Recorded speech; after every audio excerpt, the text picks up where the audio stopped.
देवांगना अग्रवाल जी। राधे राधे श्री हरिवंश। राधे राधे महाराज जी। पूज्य गुरुदेव, आपके चरणों में कोटि कोटि प्रणाम। महाराज जी, आप बताते हैं कि ये संसार सपना है, दुख सुख भी सपने के भांति है, लेकिन सपने के दुख सुख क्षणिक होते हैं। संसार के सुख दुख हमें बहुत काल तक बहुत दर्द देते लंबा हैं। सपना किसका है प्रश्न? हाँ, लंबा सपना है, दीर्घ काल का सपना है। वो है 6 घंटा 8 घंटा सोने के बीच में 20 मिनट 30 मिनट का आ गया, और ये जन्म से लेकर मृत्यु तक, मृत्यु से लेकर जन्म तक मोह निद्रा में हम सो रहे हैं। और अभी मोह नष्ट हो जाए तो हमें समझ में आ जाए। जैसे स्वप्न में हम देखते हैं हम जगे हुए हैं, सोते हुए नहीं देखते। हम देखते हैं बहुत लोगों को, बहुत भोगों को, बहुत प्रकार अनुकूल प्रतिकूल परिस्थितियों को। क्या होती है? क्या नहीं होती। स्वप्न में कुछ नहीं होता। जब हम जगते हैं ये पता चलता है। अगर उस समय स्वप्न में हमें कोई चाकू से मार रहा है, हमें कोई कहे कि झूठा स्वप्न है, तो हमें विश्वास नहीं होगा, हमारा हृदय भयभीत होगा, बचने की कोशिश करेगा।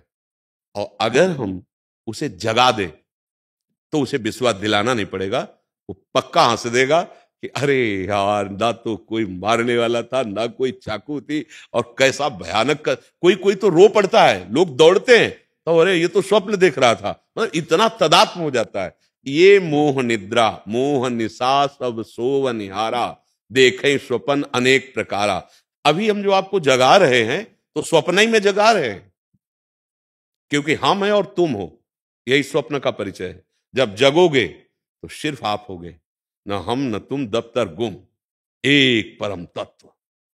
चाहे कृष्ण मानो, राम मानो, ब्रह्म मानो, ईश्वर मानो, जो बोल पाओ वो एक तत्व है। जब जगोगे तो जानत तुम्हें तुम्हें हो जाई, जेहि जाने जग जाए हेराई, जागे जथा सुपन भ्रम जाई। हाँ, उसको बिल्कुल सरल भाषा में समझो। 1 करोड़ घड़े रखे हुए हैं, उसमें सूर्य का प्रतिबिंब 1 करोड़ दिखाई दे रहा है। 1 करोड़ घड़े फोड़ दीजिए, क्या सूर्य को कोई फर्क पड़ा? क्या सूर्य करोड़ थे? क्या सूर्य का नाश हुआ? बस इन घड़ों को सत्य भाव से मानकर, माया रचित है, पांचभौतिक प्रकृति जन्य शरीर है, बस इसी भ्रम में हमें ये स्वप्न हो गया, मैं स्त्री और मैं पुरुष। ना कोई स्त्री है ना कोई पुरुष है, सत्य विषय। देखो ना कितना बड़ा जादू है।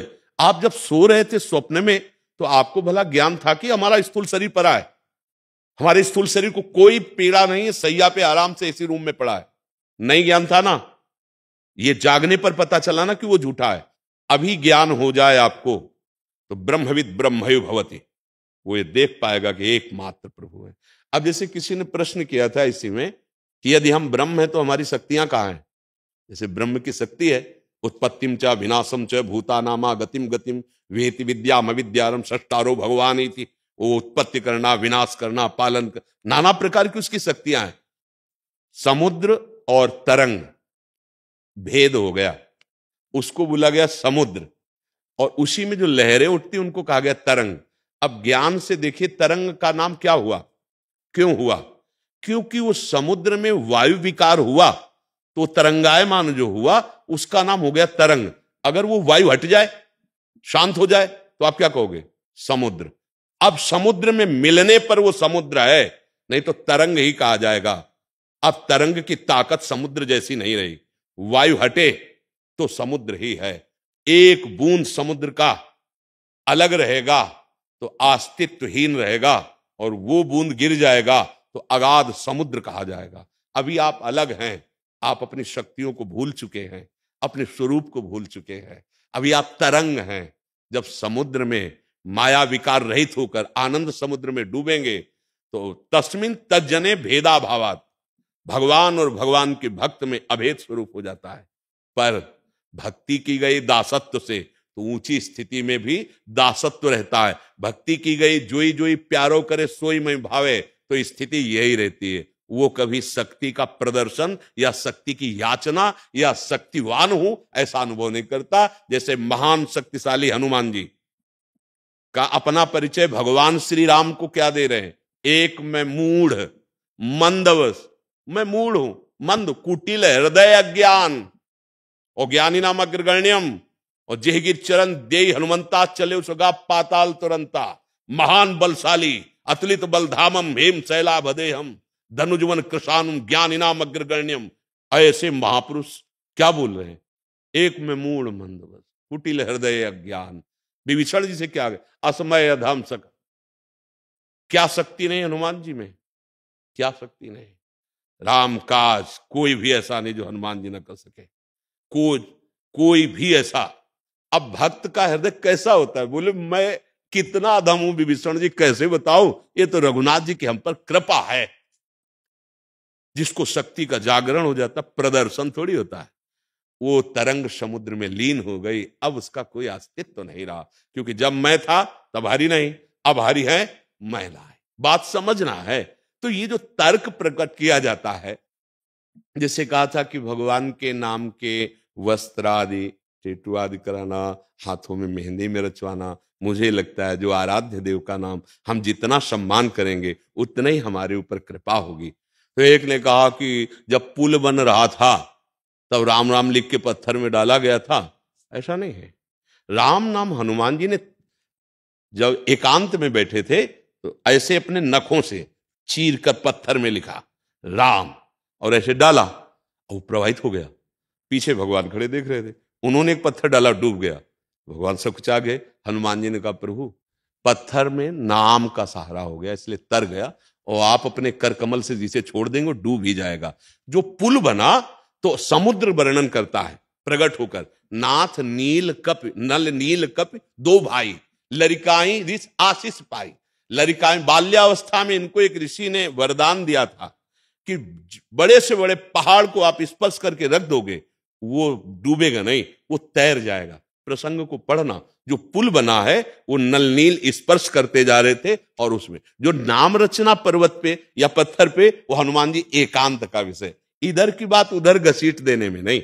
अगर कोई भी राम भक्त है या कृष्ण भक्त है, उसके सामने लिख दिया जाए मानो कृष्ण, अब रख पैर, नहीं तो गर्दन उतार देंगे, तो गर्दन उतरवा लेगा, पैर नहीं रखेगा। आप विचार करो, भाव का विषय है। तुम जितना नाम का प्रभु का आदर करोगे, अच्छा कैसे कर सकते हो?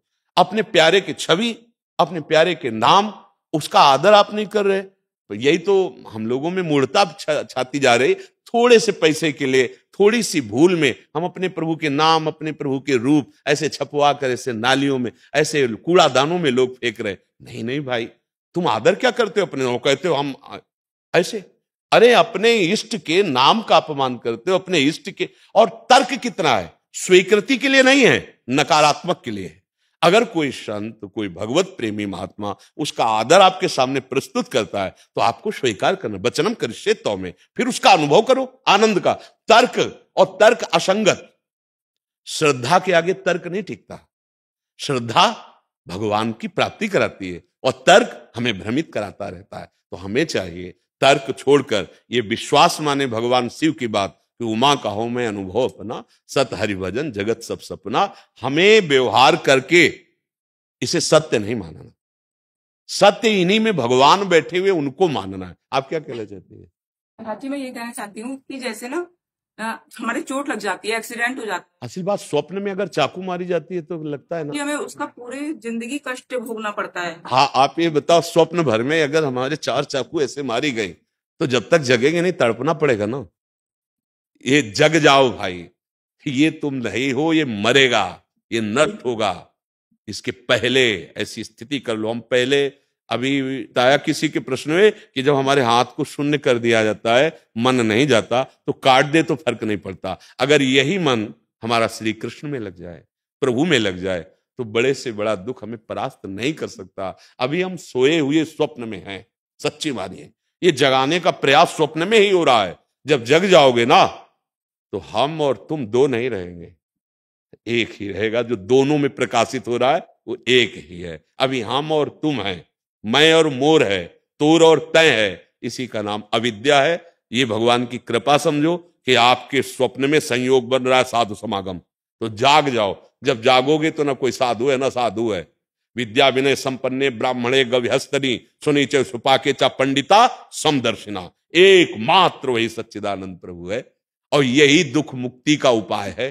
कर लो तो कर लो, नहीं फिर आगे क्रम बनता चला जाएगा, फिर आगे योनियां प्राप्त होती चली जाएंगी। मन को प्रभु में लगाए बिना दुख से नहीं बच सकते। हनुमान जी महाराज कह रहे हैं, का हनुमंत विपत्ति प्रभु सोई, जब तो सुमिरन भजन न हो। तो दुख सहते हुए, क्योंकि शरीर आसक्ति है, अब राधा राधा राधा रटते रहो। उनकी कृपा से एक दिन ये अनुभव हो जाएगा कि आप शरीर नहीं हो। पक्का महाराज जी आपकी कृपा चाहिए, आपकी कृपा से ही सब हो रहा है। हम तो यही, अगर हमारे जीवन का अगर सार समझो ना, जैसे गन्ने का सार रस, और रस का सार गुड़, गुड़ का सार चीनी, चीनी का निखार मिश्री, समझ पाए ना। ऐसे हमारे नैष्ठिक ब्रह्मचर्य, वानप्रस्थ सन्यास, फिर वैष्णव धर्म, पूरे जीवन का सार भगवान के आश्रित होकर राधा राधा राधा राधा राधा। इसीलिए हर प्रसंग में कहते हैं, मान लो हमारी बात, सहारा गोविंद का और पुकारो राधा राधा, भागते गोविंद चले आएंगे, भागते कृष्ण चले आएंगे। दो नहीं है, रसोया परमानंद एक द्विधा सदा, वो प्रेम खेल के लिए राधा कृष्ण के रूप में है, वही परम रसोया परमानंद एक द्विधा सदा। वो स्वयं अपने आप से दो रूप में है, एक प्रिया रूप, एक लाल रूप। राधा राधा राधा राधा राधा रटो, और अब इसमें संशय मत करो, तुम्हारे ऊपर बहुत कृपा है। अगर कृपा न होती तो अब मोहि भाव भरोस हनुमंता, बिन हरि कृपा मिले ने। आपके जीवन में संत समागम नहीं होता। ये प्रमाण है कि हरि जो आपको बहुत प्यार करते हैं, चाहे आप दूर से सुन रहे हो सत्संग, या आप नजदीक बैठ के सुन। दूर वाला नजदीक लाएगा, नजदीक वाला समा जाएगा। अब दूरी नहीं हो सकती। अगर आप हमारी बात पकड़ लिए तो जहां हम हैं वहां के लिए जैसे हम दौड़ लगाई तुम्हें नहीं लगानी पड़ेगी। जैसे मथुरा में हमें गाड़ी पकड़नी है तो हमें वहां मुगल सराय थोड़ी जाना है, यही स्टेशन में चढ़ लिया। तो जितना दौड़ के आए हैं, आओ हमारी बात रूपी गोद में बैठ जाओ और चलो हमारे प्रभु के पास, है ना। बहुत बड़ी सामर्थ्य है बात में।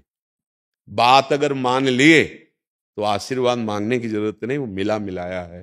देखो बातें का चमत्कार देखो, आप अपना समय छोड़कर आप वृंदावन आए, पैसे लगा कर आए, आप बातें सुनने आए हो, और यही बात आपको भगवान से मिला देगी। बस इसको स्वीकार करना है। स्वीकृति हो जाए तो बस, कुछ समझ में आया हो या ना आया हो, बुरे आचरण न करना, राधा राधा रटना, मंगल तुम्हारे चरण चूमेगा के।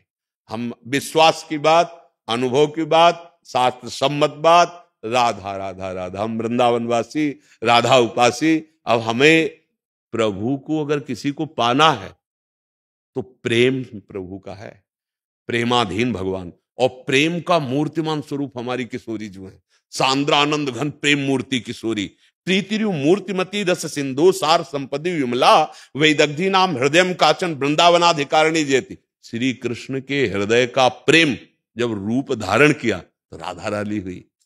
तो इसीलिए वो किशोरी जो कृपा करेंगी, श्री कृष्ण हमें प्राप्त हो जाएंगे। उनका महान स्वरूप हमारी सामर्थ्य नहीं जान सके।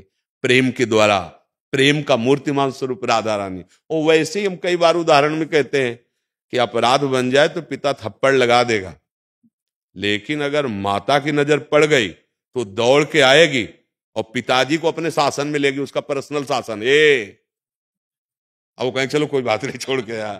ऐसे ही समझो, जब हम सिद्धांत के खिलाफ चलते हैं तो भगवान फिर उसके रुष्ट होते हैं।